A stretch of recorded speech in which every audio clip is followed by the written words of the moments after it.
Thank you very much for joining us here. Would you be so kind as to introduce yourself with giving your name, your function in your organization, and the name of your organization clearly to the audience of sport and dev community that is out there? Hello, my name is Vikrem, Vybav, and I work as the head of football development for Slum Soccer. My name is Sushruthi Ramesh, and I work on fundraising at Slum Soccer.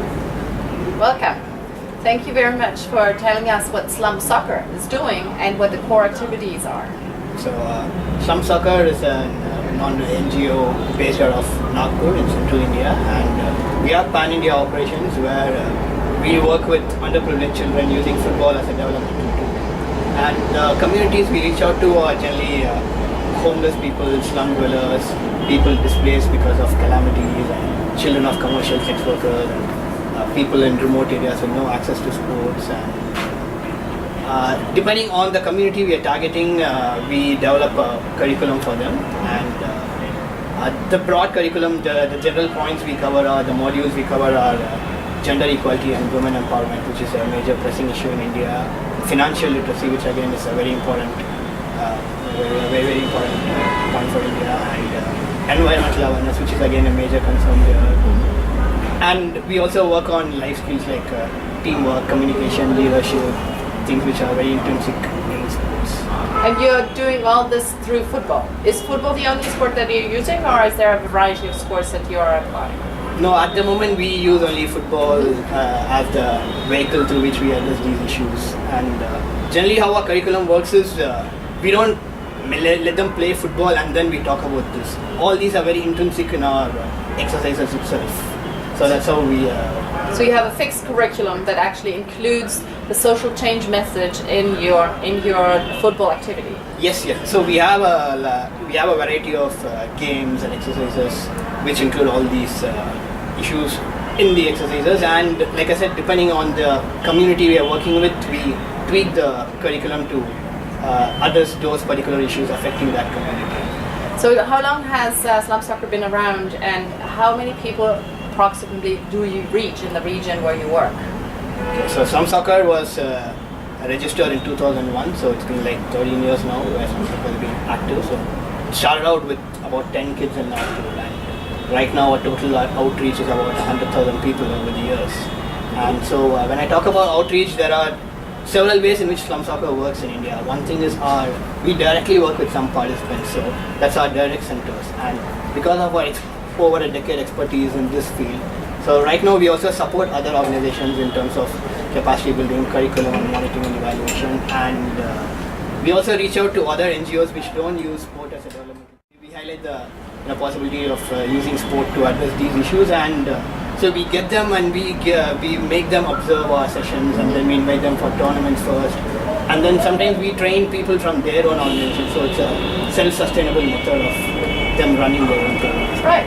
So we're implementers, and we do advocacy for the concept of sport for development as such. Okay. And coaches to other organizations, so you also do capacity. Yep. Right. Thank you very much. You've now been participating in this conference for the last 4 days, the Next Step Conference 2014. And I would like to ask you, what key messages did you take from this conference, and what do you think has not been sufficiently discussed and would probably have to be placed in the Next Step Conference 2016?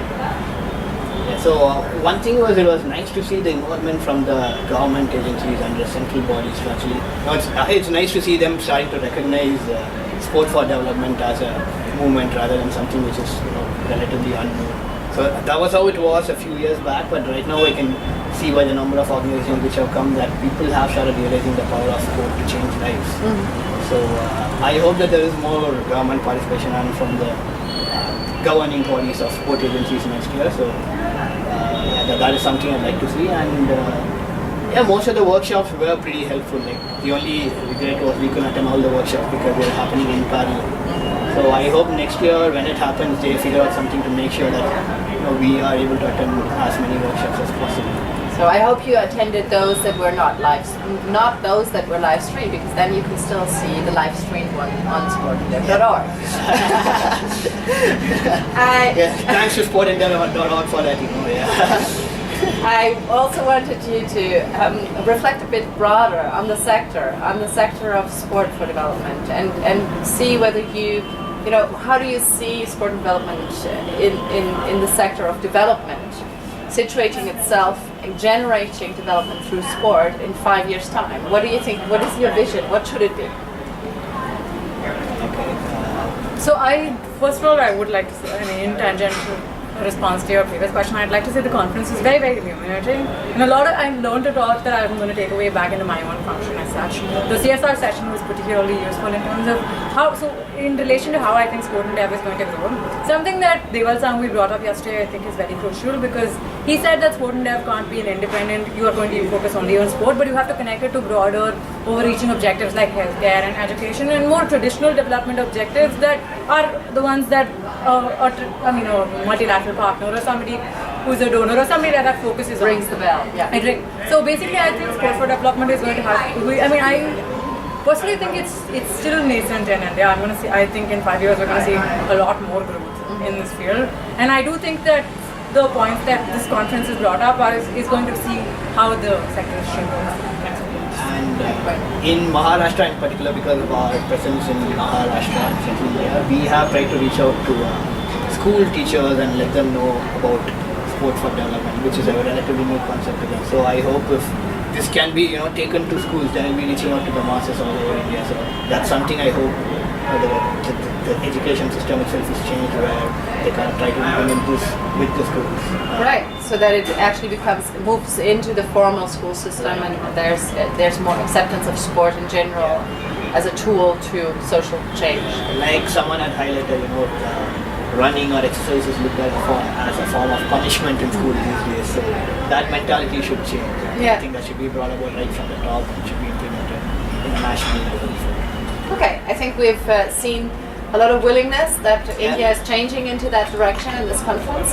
And thank you very much for having been here and sharing your knowledge about India and about how sport development looks like here with the community. Thank you very much, and have a safe trip home. Thank you so much for having us.